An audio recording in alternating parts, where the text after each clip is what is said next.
You are at Washington Airport right now. The man sitting next to you wears a cheap suit. His shoes are comfortable, not fancy. He is reading a Dan Brown novel, but he hasn't turned the page in 10 minutes. His eyes are not on the book. His eyes are watching the man who just walked through the glass door. You think he is a normal government worker.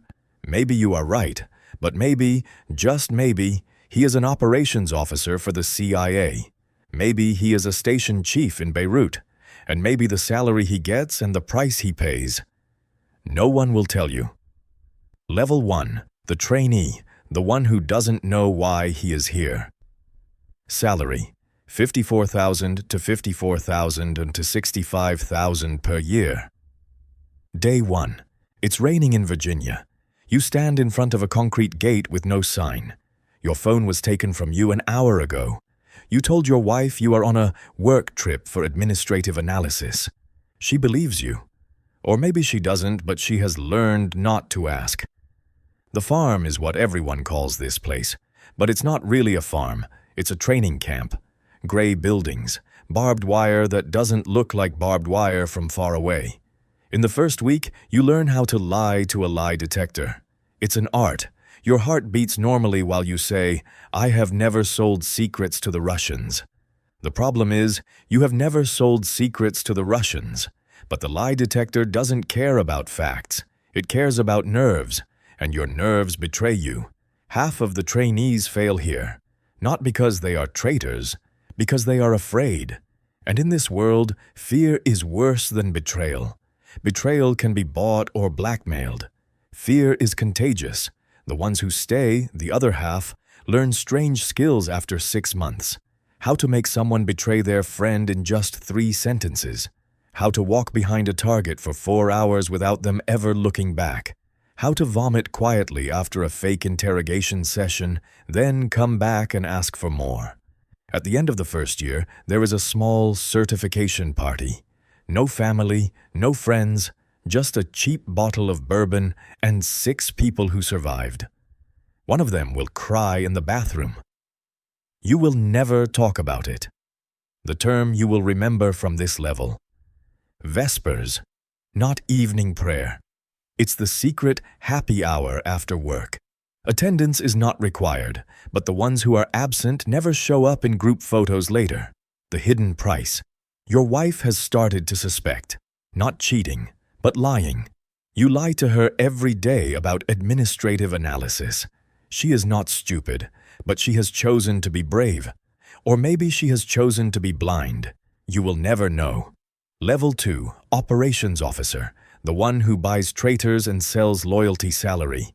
$75,000 to $75,000 to $100,000, plus secret untaxed bonuses. 3 years have passed. You are now at a station. Beirut, Nairobi, Berlin. The name of the city doesn't matter.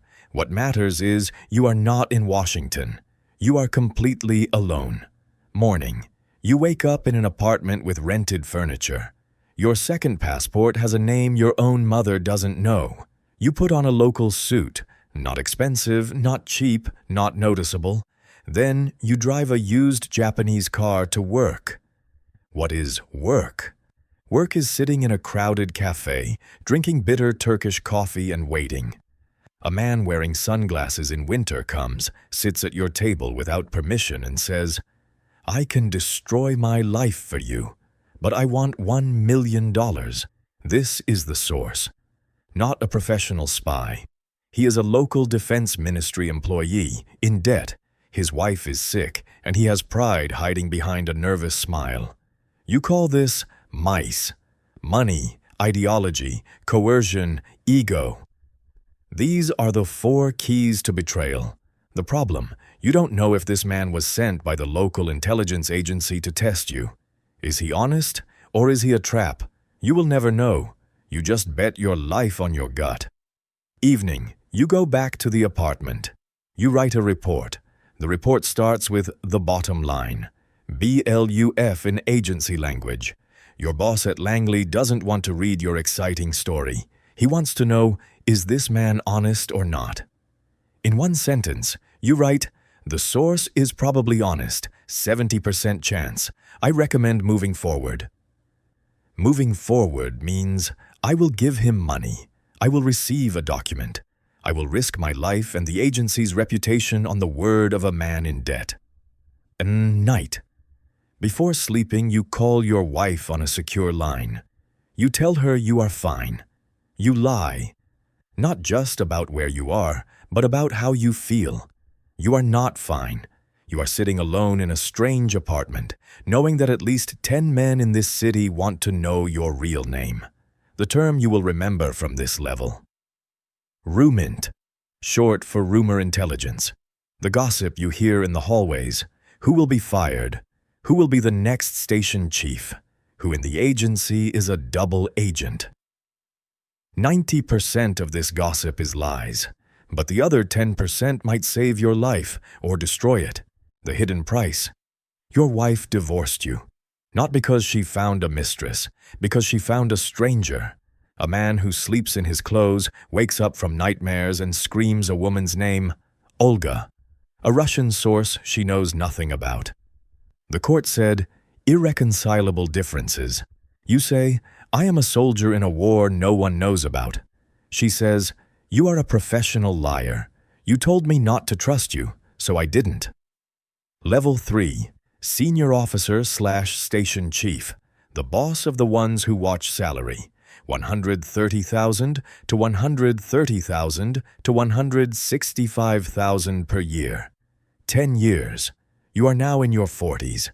Your face appeared in a group photo only once, and the camera was shaky. You no longer collect information yourself.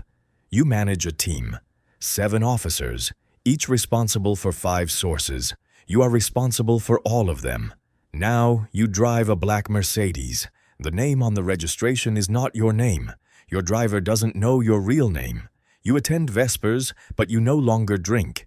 You drink sparkling water and listen, because you now know that every word you say can be interpreted in 7 different ways. At 3 a.m., a red phone rings on your desk. On the line, the operations room at Langley. Station Chief, we have intelligence confirmation that a high-value target will be in a building north of the city in 2 hours. We recommend an airstrike. What is your assessment of collateral damage? You close your eyes. The building to be struck is next to an elementary school. But it's 3 a.m. The school is closed. Probably. You don't know if the school's guard is still inside. You say, authorize the strike. Then you put down the phone and sit in the dark for 1 hour. You don't cry, you don't pray, you just wait for the news. 1 hour later, the operations room calls. Target hit, target killed, no collateral damage. You breathe a sigh of relief, but in the morning, you find out that the old school guard's car was parked next to the building, and the old guard liked to take a nap in his car after dawn prayer. No one will ever tell you this, because the official report doesn't count one collateral damage. The military considers one dead driver an operational cost. You consider him a recurring nightmare. The term you will remember from this level. Neither confirm nor deny. This magic phrase when a Congress member asks, "Did you bomb a civilian building?" You smile and say, "The agency neither confirms nor denies any intelligence operation." And he knows you did it, and you know he knows, but the law protects you both, the hidden price. You are a target now, not a military target, a valuable target. Enemy agencies have your photo from a conference 20 years ago when you were a trainee and carelessly allowed a photo. They show the photo to their agents. "This is him. Find him. Don't kill him. Capture him. He will tell us everything." You cannot travel with your family. You cannot have a credit card in your real name. When you visit Arab capitals, you wake up to the sound of helicopters, and you don't know if they are protecting you or kidnapping you. Level 4. The Director. The one who reads every secret but can't tell any salary. 180,000 to 180,000 to 200,000. Equal to a government minister. 25 years. You are now on the 7th floor at Langley. The 7th floor is not just an address. It's a legend inside the agency. Hallways covered with Persian carpets and photos of former presidents. No one enters without a personal invitation from the director himself. And now you are that director.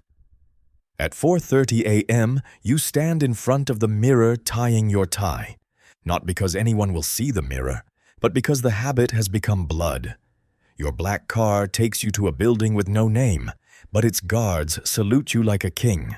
At 6 a.m., you sit in the operations room with the National Security Advisor and the Director of National Intelligence.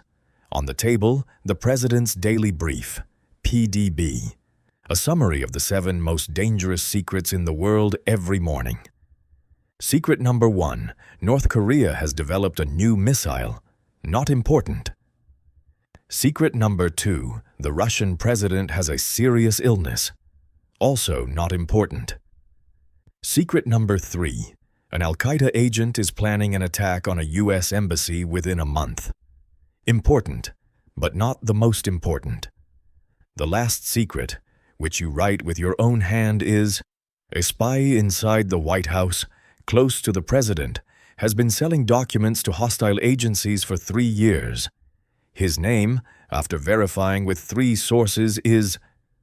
You stop writing. The name belongs to a man who attended a dinner party at your house last month. His wife sent your daughter a birthday gift. You put down the pen and write the name. Then you leave the room and vomit in the bathroom, a habit you haven't done since your training days at the farm. At 9 a.m., you enter the White House. The president looks at you. Is today's report accurate? You say, Mr. President, 78% accurate. The president laughs. Only 78%? Can't you do better than that? You don't laugh. You say, in the intelligence world, 78% is divine certainty. At 3 p.m., you receive in your office the father of an officer who was killed in a failed operation 10 years ago. The old man cries and asks, did my son die for his country, or did he die because of someone's mistake? You know the answer. But you look at him and say, he died a hero. That's all I can say. And he knows you are lying, and you know he knows. But the law, duty, and ethics in this profession all come down to one thing, the ability to sleep at night. And since you arrived on the 7th floor, you haven't slept well at all. The term you remember all the time, plausible deniability. With this phrase, the director protects the president protects the nation, and the nation never asks about the bloody details that keep it safe. You now know that democracy is built on dirty secrets, and you are the guardian of those secrets, the hidden price.